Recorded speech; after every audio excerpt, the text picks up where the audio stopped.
Ladies and gentlemen, welcome to the Rogers Kakasungura YouTube channel. Big thank you for your continued support. It is the responsibility of the Ministry of Treasury to always, if they care to, because it is our right to regularly update Kenyans on internal and external debts, because that is their responsibility in totality. We do not need to form task force to go and audit our debt.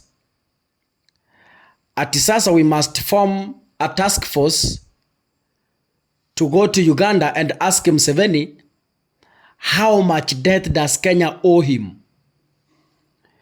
We form a task force, spend our tax, jets to China to go and ask Wanzu how much money we owe them.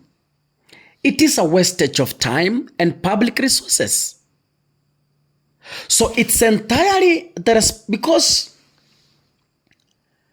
we are Kenyans, and the money that is being borrowed, we are the people to pay from our tax. So we have a right to know through the Ministry of Finance, how much has William Ruto borrowed from external debts and from internal debts. How much do we owe? In that spirit,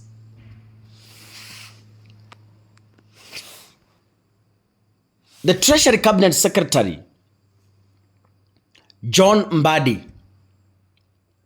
has only 45 days to inform Kenyans the country's foreign debts, bonds, or contracts signed on behalf of the country, including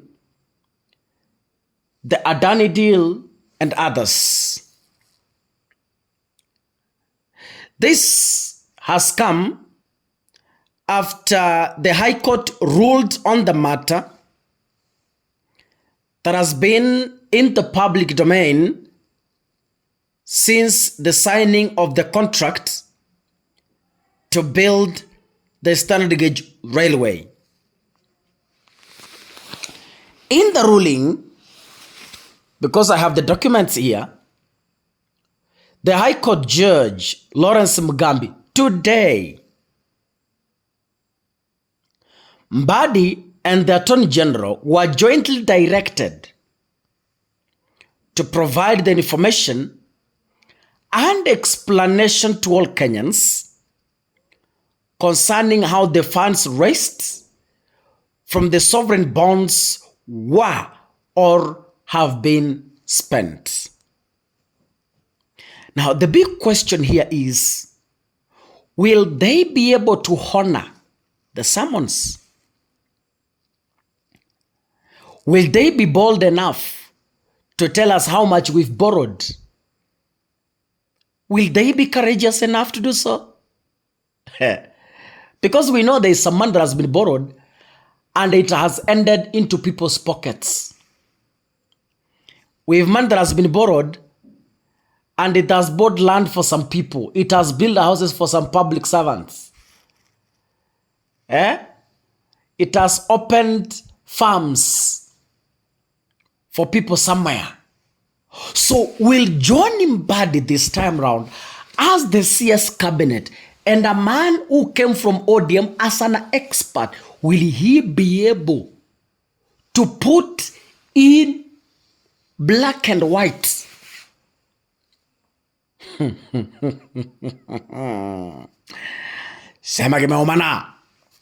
anyway, ladies and gentlemen, the judge was ruling over the case that was petitioned by the Kenya Human Rights Commission, that is the KHRC, and Wanjiru Gikonyo, when petitioners sued the government after it failed to provide informations.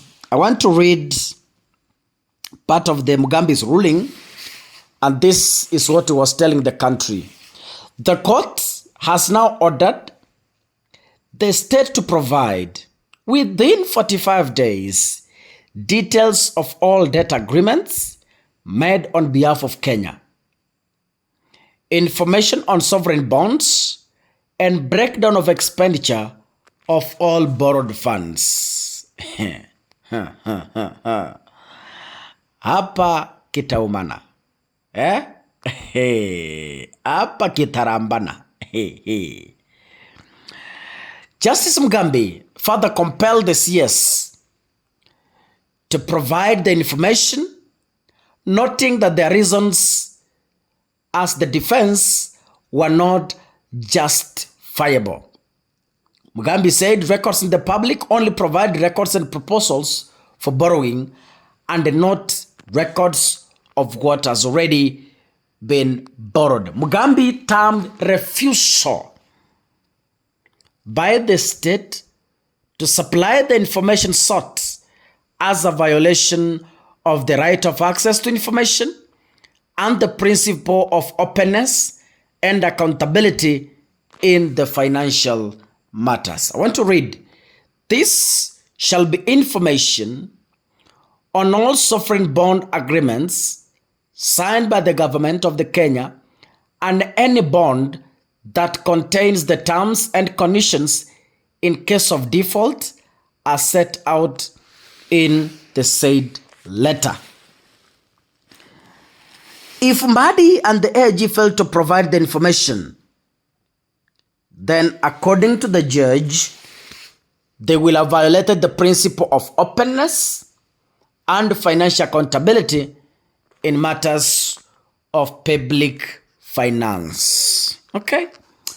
Tunangoja tuone kama the Kenya Kwanza government is going to honor this, which I doubt. But I will be here to remind you and to keep vigil so that we are able to know where this matter ends. God bless you.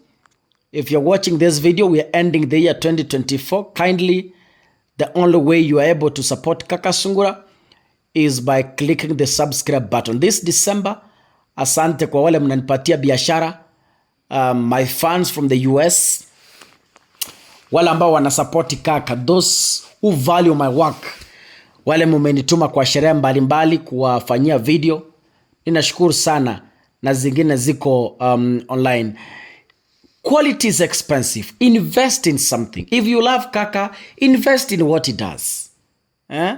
Wakati mwingine mtu anakupigia simu, unamwambia mimi kufanya live stream ni pesa fulani. Anaenda anatafuta amacha fulani wa kijiji akiharibu kazi, naanza kulia tena. So support Kakasungura. Also need to grow. I also need to get milk for my family bwana. Eish, if you support Kaka with wholeheartedly. Siku moja nitumie ka Christmas kwa M-Pesa bwana. Mimi nimewafundisha mwaka mzima. Shukuru bwana. Sema asante. God bless you. See you in the next episode. Asante sana.